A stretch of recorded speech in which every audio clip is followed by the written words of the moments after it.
Good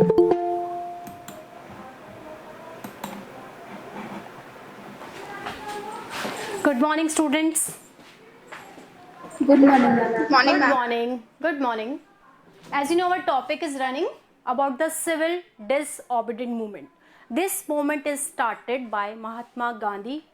In first phase, he returned their title. सबसे पहले महात्मा गांधी ने इस मूवमेंट को जब स्टार्ट किया, सिविल डिसओबीडिएंट मूवमेंट, तो उन्होंने अपना टाइटल इंडियन गवर्नमेंट को, जो ब्रिटिश गवर्नमेंट थी, उसे वापस किया.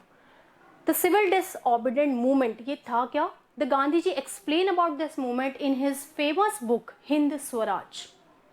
He just cleared the British government is exist in India because we Indians support the British government. उन्होंने कहा क्योंकि हम ब्रिटिश गवर्नमेंट को सपोर्ट करें इसीलिए ब्रिटिश गवर्नमेंट इंडिया में है. So it is important to oppose this government. तो that is civil disobedient movement, यानी हमें जितने भी नियम बनाए गए कानून में उनको डिसओबीडिएंट करना है. बट द फर्स्ट फेज जो था वो जल्दी खत्म हो गया क्योंकि it turn into a violence condition. Afterward, the Khilafat movement, Gandhi ji again start this civil disobedient movement by the Dandi March. जो second उसका फेज था वो डांडी मार्च से स्टार्ट हुआ. जो सेकेंड फेज है उसमें डांडी मार्च किया गया, यानी सॉल्ट जो लॉ था उसको अबॉलिश करने के लिए, क्योंकि उस समय गवर्नमेंट की मोनोपोली थी सॉल्ट प्रोडक्शन में. और सॉल्ट क्या एक असेंशियल फूड आइटम्स है जो सबसे गरीब व्यक्ति भी यूज करता है और सबसे अमीर व्यक्ति भी यूज करता है. तो गांधी जी ने स्टार्ट किया जब सिविल डिसओबीडिएंट मूवमेंट का second phase, he started by the Dandi March two abolish the salt law. उन्होंने साबरमती से लेकर डांडी सी कोट जो गुजरात का था वहां तक पैदल मार्च किया. 78 उनके वॉलंटियर्स उनके साथ थे. जहां जहां गांधी जी रुके वहां वहां उन्होंने लोगों को मास कम्युनिकेशन के थ्रू ये समझाया कि what is the object of civil disobedience movement. क्योंकि फर्स्ट फेज में लोगों ने सिविल डिसओबीडिएंट मूवमेंट का मतलब अपने अपने ऑब्जेक्टिव के अकॉर्डिंग लगाया. और यही कारण था कि गांधी जी एक मास स्ट्रगल करना चाहते थे, इसलिए जहां जहां वो गए वहां वहां लोगों के दिमाग में उन्होंने सिविल डिसओबीडिएंस मूवमेंट का सही फीचर क्लियर किया. अब देखिए जो डिसओबीडिएंट मूवमेंट था इसमें वही स्थिति रही. गांधी जी ने सबसे पहले सॉल्ट जो लॉ था उसे अबॉलिश किया गया. उसके बाद सेवरल वर्कर्स जो थे, several factories manufactured the salt, उन्होंने अपना सॉल्ट बनाया, नमक बनाया, और जितनी भी गवर्नमेंट कंपनीज थी उनके सामने जाकर उसका डेमोन्स्ट्रेशन किया गया. फॉरेन गुड्स का बाइकआउट किया गया, उन्हें उनकी बॉनफायर मतलब उनकी होली जलाई गई. लिक्विड शॉप्स का विरोध किया गया. इस तरह से सिविल डिसओबीडिएंट एक मास लेवल पर स्ट्रगल के रूप में उभर कर आया. But some condition where crowd gets angry, लेकिन कई जगह ऐसा हुआ कि जहां इस मास कम्युनिकेशन के थ्रू भी वायलेंट लोग देखे गए. तो महात्मा गांधी इससे बहुत डिप्रेस्ड हुए कि जहां उन्होंने लोगों को ये समझाया था कि हमें सत्याग्रह की तरह ही यहाँ पर नॉन वायलेंट रहना है, वहां पर लोगों ने कहीं ना कहीं वायलेंट होकर इस मूवमेंट को स्लो डाउन करने का प्रयास किया. देखिए, a month later when Mahatma Gandhi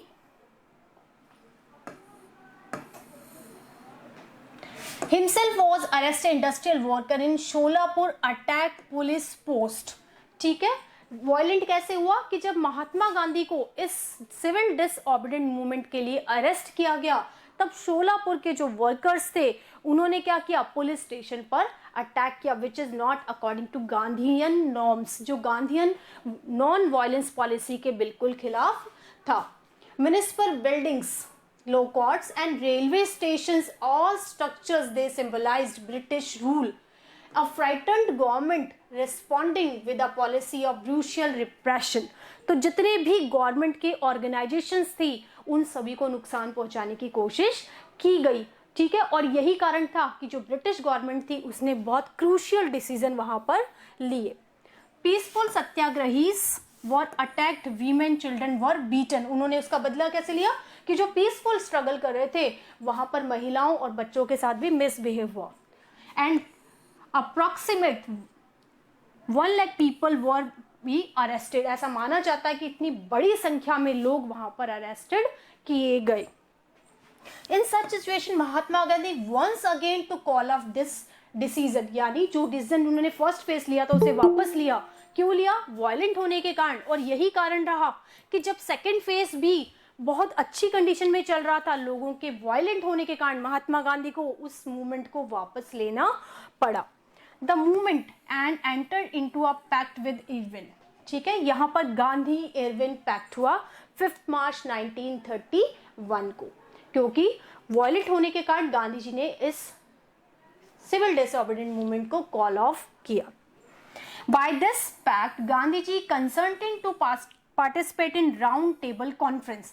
इस पैक्ट के अकॉर्डिंग क्या हुआ कि गांधी जी ने स्वीकार किया कि वो सेकेंड राउंड टेबल कॉन्फ्रेंस में जाएंगे, और जो ब्रिटिश गवर्नमेंट थी उसने एक्सेप्ट किया कि वो जितने भी सिविल डिसओबीडिएंट मूवमेंट में पॉलिटिकल प्रिजनर्स हैं वो उनको रिलीज कर देगी। देखिए यहाँ पर round table conference in London and the government agrees to release the political prisoners. दो शर्तें थी इसकी कि गांधी जी लंदन जाएंगे सेकेंड राउंड टेबल कॉन्फ्रेंस के। हाँ बेटा, हमको दिख रहा नहीं है। अच्छा आपको दिख नहीं रहा, एक second. Now it is clear?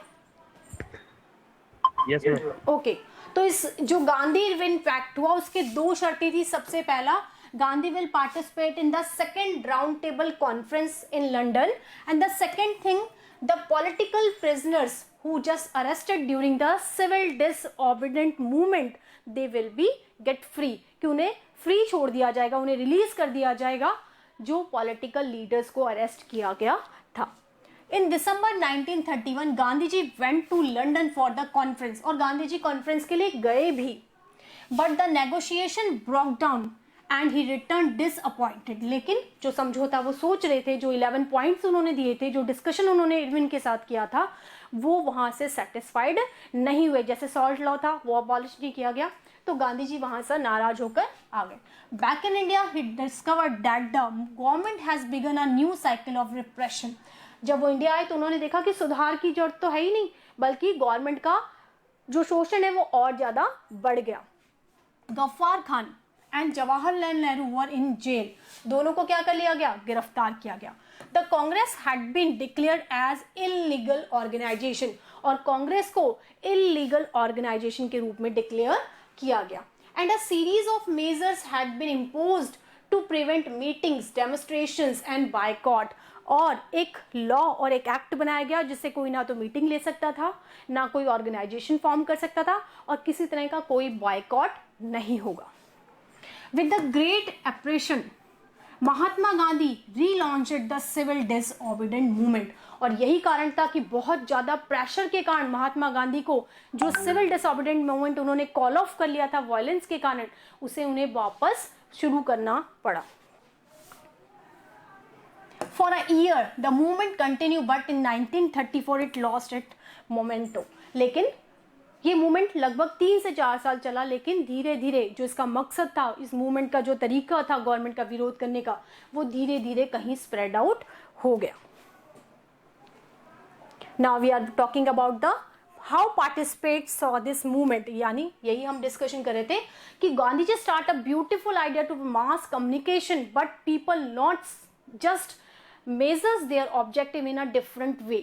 Gandhi ji चाहते थे कि एक ऐसा मास कम्युनिकेशन, मास स्ट्रगल होना चाहिए, इसलिए उन्होंने सिविल डिसओबीडिएंट मूवमेंट स्टार्ट किया, लेकिन लोगों ने उसको अपने अपने हिसाब से देखा। देखें कैसे? In countryside rich peasants committee like the Patidars of Gujarat and Jat of Uttar Pradesh were active in the movement. Being producers of commercial crop, they were very hard hit by the trade depression and falling prices। ठीक है, हर किसी ने अपने हिसाब से लिया। जैसे उसने कहा कि जो पीजेंट्स थे और जाट थे गुजरात के, उन्होंने किस हिसाब से लिया कि ग्रेट डिप्रेशन के कारण जहां क्रॉप फेलियर हो रही थी और जहां प्राइसेस बहुत कम हो रही थी, as their cash income disappeared, they found impossible to pay the government revenue। तो इन पीजेंट्स ने, जहां उनकी इनकम कम हो रही थी और वो गवर्नमेंट को टैक्स नहीं दे पा रहे थे, and the refusal the government to reduce the revenue demanded led by the widespread resentment, these rich peasants became enthusiastic supporters of the civil disobedient movement। ये जो peasants थे वो इस movement को क्यों support कर रहे थे? क्योंकि वो चाहते थे कि वो केवल रिडक्शन नहीं चाहते थे टैक्सेस में, वो चाहते थे कि हमें टैक्स पे नहीं करना पड़े। तो ये कह रहा है कि मूवमेंट को लोगों ने अपने अपने मोटिव के हिसाब से, अपने अपने ऑब्जेक्टिव के हिसाब से उसका गलत इस्तेमाल किया। Organising their committee at that time forcing recalcitrants member and participate in the boycott programme. और उन्होंने अपनी एक ऑर्गेनाइजेशन बनाई जिस ऑर्गेनाइजेशन के थ्रू उन्होंने अपने एक्टिव मेंबर्स को बॉयकॉट में शामिल किया। तो गांधी जी का जो मकसद था मास स्ट्रगल का, उसका ऑब्जेक्टिव वहां पर चेंज हो गया। For them the fight for the Swaraj was a struggle against the high revenue. क्योंकि उनके लिए स्वराज का मतलब सेल्फ रूल नहीं था, उन पीजेंट्स के लिए, उन बड़े बड़े जो ये जमींदार थे उनके लिए यहाँ पर रेवेन्यू को रिड्यूस कराना या अबॉलिश कराना उनका मकसद था। यहाँ उन्हें स्वराज का मतलब सेल्फ रूल से नहीं था। But they were deeply disappointed when the movement was call of. तो इसीलिए सबसे ज्यादा नाराज ये लोग हुए जब 1931 में महात्मा गांधी ने इस मूवमेंट को वापस ले लिया without the revenue rates being be revised. जबकि रेवेन्यू जो था, टैक्स की रेट थी, वो कम नहीं की गई और ये मूवमेंट वापस ले लिया गया। So when the movement was restarted in 1932 many of them refused to participate। और यही कारण था कि जब गांधी जी ने इसे रीस्टार्ट किया तो ये जो पीजेंट्स लॉबी थी, वो गुजरात के थे, चाहे जाट समाज था, उन्होंने इस मूवमेंट में पार्टिसिपेट करने को मना कर दिया। ठीक है। द पुअर पीजेंट्री, जो गरीब किसान थे, were not just interested in lowering of the revenue demand. Many of them were small tenants cultivating land they had rented from the landlords। और जो छोटे छोटे, वो तो हम रिच पीजेंट्स की बात करें, जो छोटे छोटे किसान थे जो लैंडलॉर्ड्स की खेती, जमीन पर खेती किया करते थे, एज अ टेनेंट्स खेती किया करते थे, उन्होंने भी इस तरह की डिमांड रखना छोड़ दिया। As the depression continue and cash income dwindled. और जैसे जैसे ये मंदी बढ़ती गई, लोगों की कैश इनकम कम होती गई। The small tenants found it difficult to pay the rent। अब जो छोटे छोटे टेंडेंट्स थे उनके लिए मुश्किल हो गया कि अब वो कैसे अपना रेवेन्यू पे करें। They wanted to unpaid rent to the landlord to be remitted। They joined a variety of radical movement of by socialist and communist। ठीक है, उन्होंने बहुत सारे मूवमेंट इसलिए ज्वाइन किए ताकि जो टैक्स है उनमें या तो रिबेट मिले या उस टैक्स को अबॉलिश किया जाए। Apprehensive of the raising issue that might upset the rich peasants and landlord, the Congress was unwilling to support no rent campaign in the place। और सबसे ज्यादा peasants और rich farmers क्यों नाराज हुए? क्योंकि गांधी जी का मकसद और कांग्रेस का मकसद स्वराज था, सेल्फ रूल। कहीं भी उन्होंने अपने इस सिविल डिसऑर्डर में रेंट्स की बात नहीं की कि जो रेंट है वो कम किए जाए। So the relationship between the peasants and Congress is uncertain. और यही कारण था कि कांग्रेस और किसानों के बीच में जो अभी तक बहुत अच्छा अंडरस्टैंडिंग बनी हुई थी वो धीरे धीरे खत्म हो गई, क्योंकि उनको लगा कि कांग्रेस सिर्फ स्वराज की बातें करती है, लेकिन डिसऑर्डरेंट मूवमेंट को उन्होंने उस समय वापस ले लिया जब वो अपने पीक पॉइंट पर था। और कहीं भी उन्होंने रेट्स को कम करने की कोशिश नहीं की। इसीलिए जब दोबारा शुरू हुआ, so peasants are not participated in this movement. Clear? यहाँ क्वेश्चन बना, why most of the peasants not participate in 1932's civil disobedient movement। जब 1932 में स्टार्ट हुआ तो peasants ने इसमें रोल क्यों नहीं दिया? लिख लिया question, why most of the peasants not participate in civil disobedience movement of 1932। Question लिखेंगे साथ के साथ।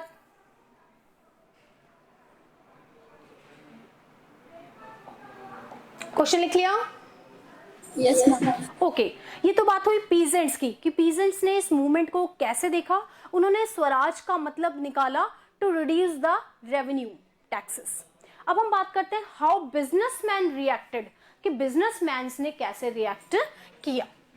During the First World War, Indian merchants and industries has huge profit and become powerful keen the expanding their business, they now reacted against the colonial policy that restricted business activities. देखिए जब world war start हुई तो बहुत सारे ऐसे businessmen थे जिन्होंने war needs और मिलिट्री नीड्स को पूरा करके बहुत ज़्यादा प्रॉफिट कमा लिया था. Now they are against the British policy. और जब वॉर कंप्लीट हुई, जब ब्रिटिशर्स ने इंडियन मर्चेंट्स पे सेवरल टाइप ऑफ टैक्सेस लगाए गए, तो उन्होंने उनकी नीति का विरोध किया क्योंकि अब वो फ्लोरिश हो चुके थे. They wanted to protection against the import of foreign goods. वो चाहते थे कि जितनी विदेशी वस्तुएं आती हैं उनसे इंडियन गुड्स को प्रोटेक्शन मिलना चाहिए.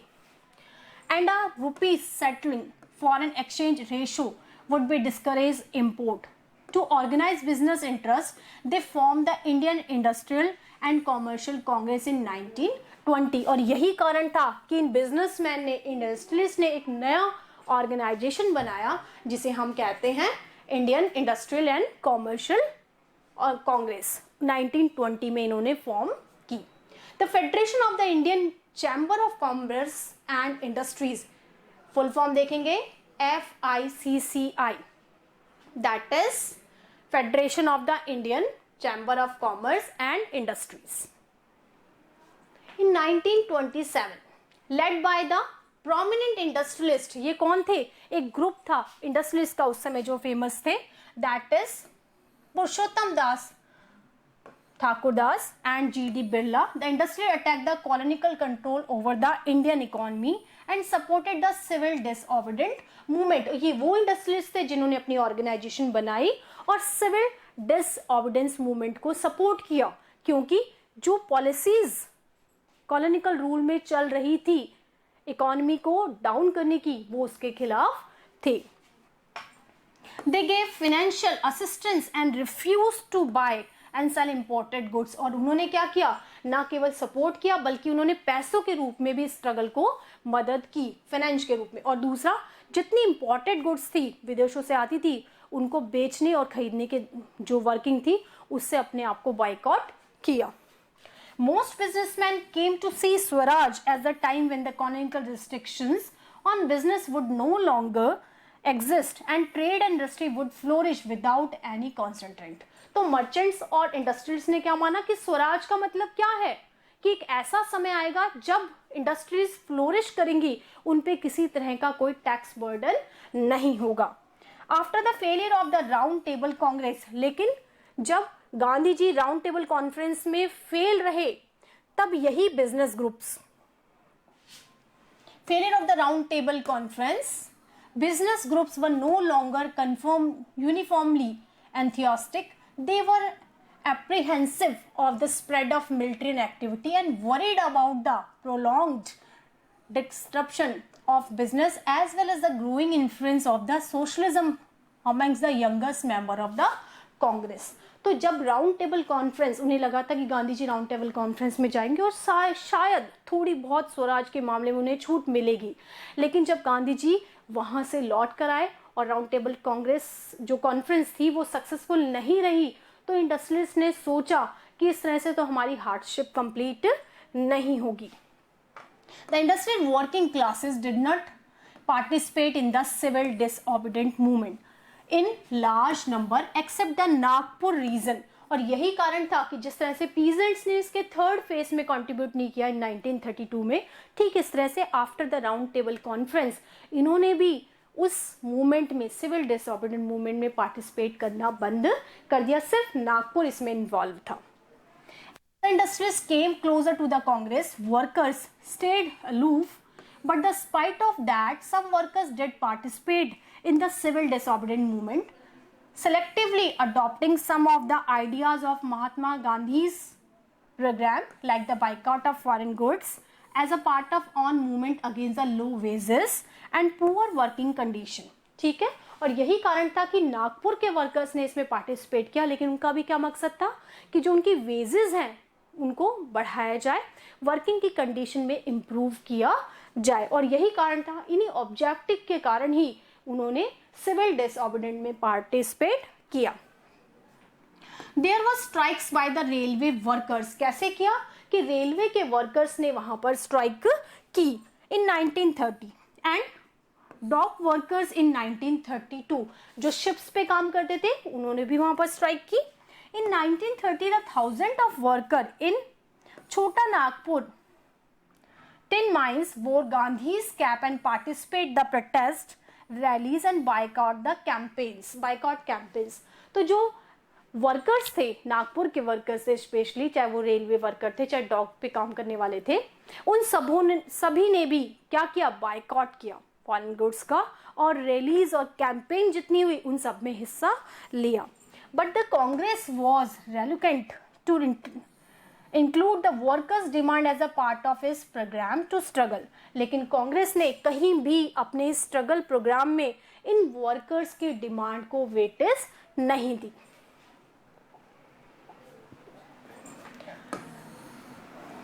It felt that it would be alienate industries and divide the anti-imperial forces. Another important feature of civil disobedience movement was the large-scale participation of women. ठीक है, हमने दो चीजें देखी, how peasants reacted and how industrialists and businessmen reacted to this movement. Now we are just talking about सबसे important जो feature इस movement का था, the ratio of women who participate in this movement, कि वो ratio महिलाओं का प्रतिशत इस मूवमेंट में बहुत ज्यादा था। During the Gandhi salt march thousand of women came out of their home to listen them. जब गांधी जी ने दांडी यात्रा की साबरमती से लेकर गुजरात कोस्ट तक, तब हजारों महिलाएं घरों से निकलकर उनको सुनने के लिए आती थी। दे पार्टिसिपेट इन प्रोटेस्ट मार्चेस। उन्होंने क्या किया, गांधी जी के साथ प्रोटेस्ट मार्च किए और नमक कानून का भी विरोध किया। उन्होंने नमक स्वयं बनाया।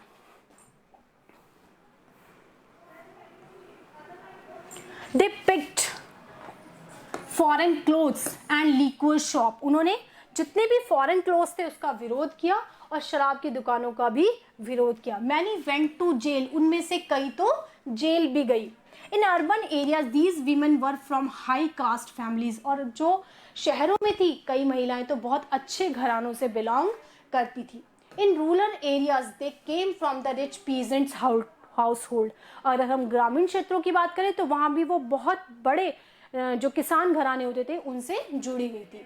Move by Gandhi's call they began to see the service to the nation scared duty of women. तो उन्होंने महिला होने के बावजूद भी अपनी नेशन के प्रति ड्यूटी को पूरा किया। This increase public role didn't necessary mean by the racial change in the way to opposition of women visualised. Gandhiji was convinced that it was the duty of women to look after the home and health. हालांकि गांधी जी ने ये बात कही कि महिलाओं का काम क्या होता है, घर संभालना और अपने बच्चों की देखभाल करना, लेकिन उसके बावजूद भी महिलाओं ने बहुत बड़े रेशो में इस सिविल डिसऑबीडियंट मूवमेंट को में पार्टिसिपेट किया। Be good mothers and good wives.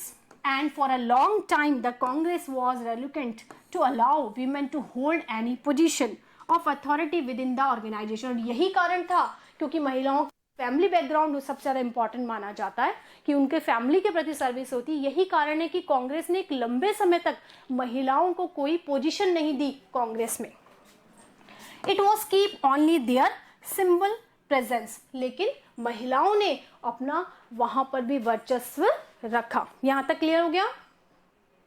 Yes ma'am. यहां तक कोई दिक्कत? नो कोई दिक्कत नहीं है यहाँ तक? अब हम बात करते हैं व्हाट आर द लिमिटेशन।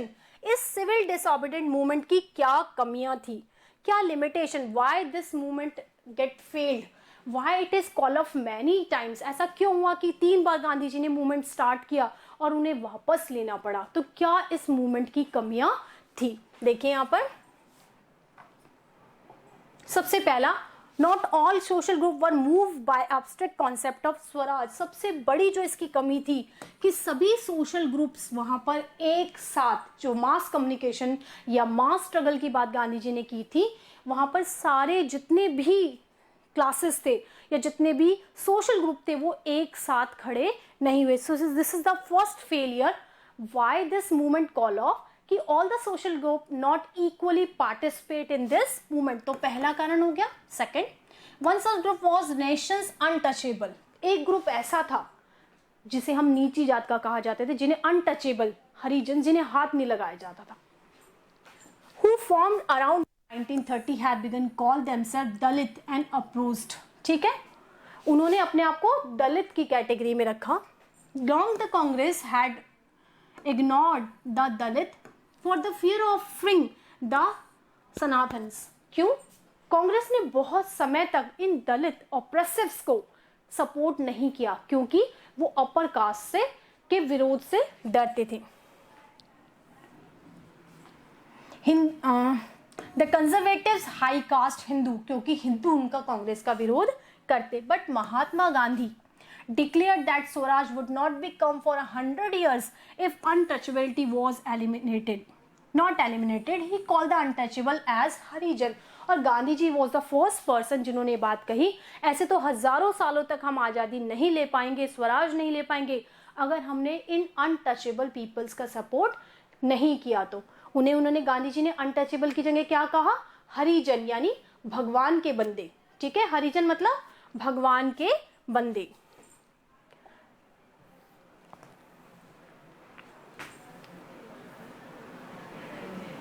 और the children of God. Harijan का मतलब क्या होता है? They are children of God.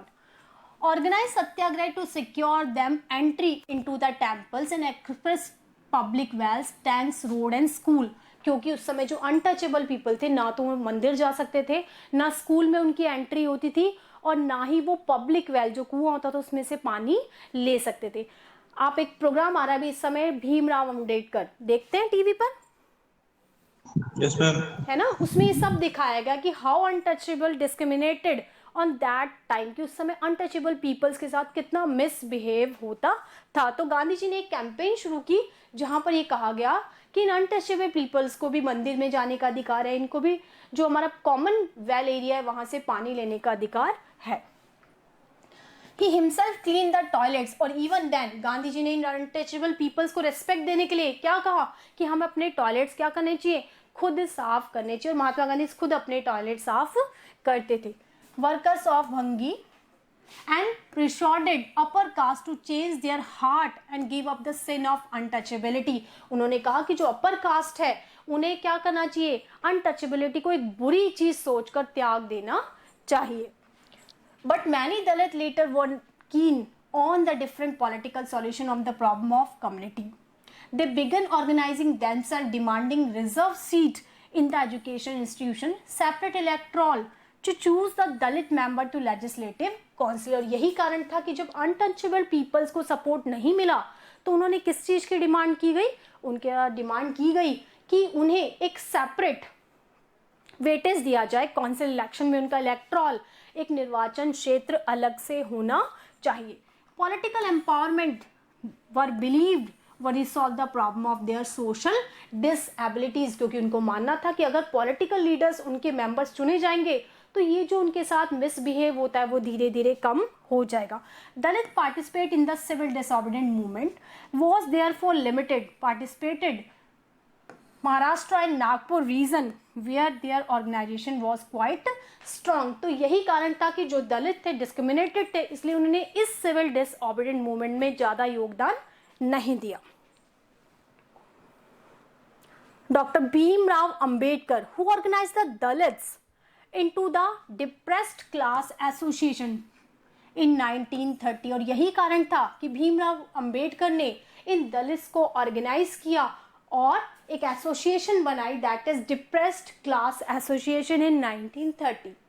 Clash with Mahatma Gandhi at the second round table conference by demanding a separate electoral for Dalit. और यहाँ पर उनके कांग्रेस में महात्मा गांधी के साथ डिस्प्यूट हो गया भीमराव अंबेडकर का, क्योंकि दलित चाहते थे कि उनको एक अलग निर्वाचन क्षेत्र मिले, जबकि महात्मा गांधी ये चाहते थे कि सोसाइटी डिवाइडेड ना हो.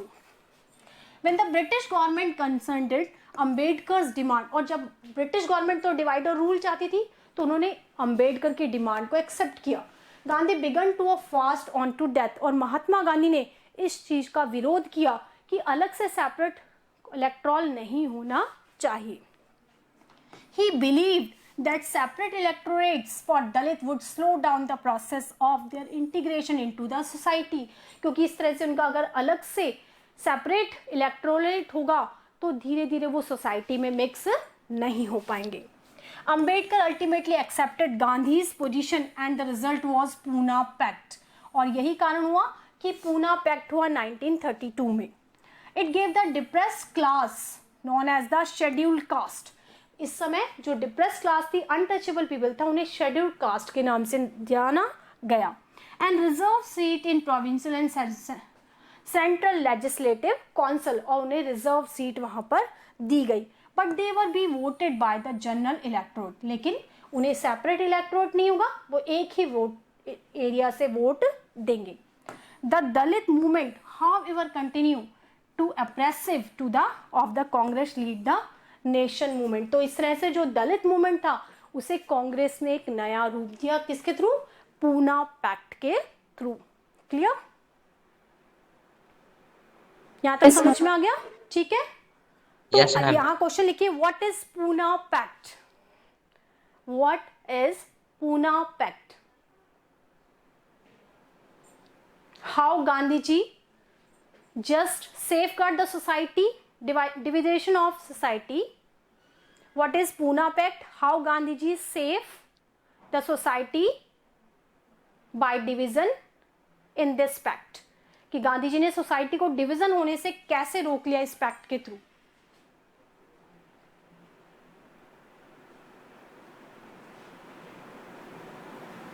नेक्स्ट क्वेश्चन लिखिए, who are Harijans?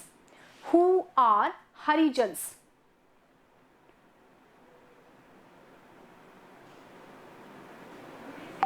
Why they are not participated in civil disobedience movement? Why they are not participated in? Next class है हाँ बेटा, मैम, नेक्स्ट क्लास है।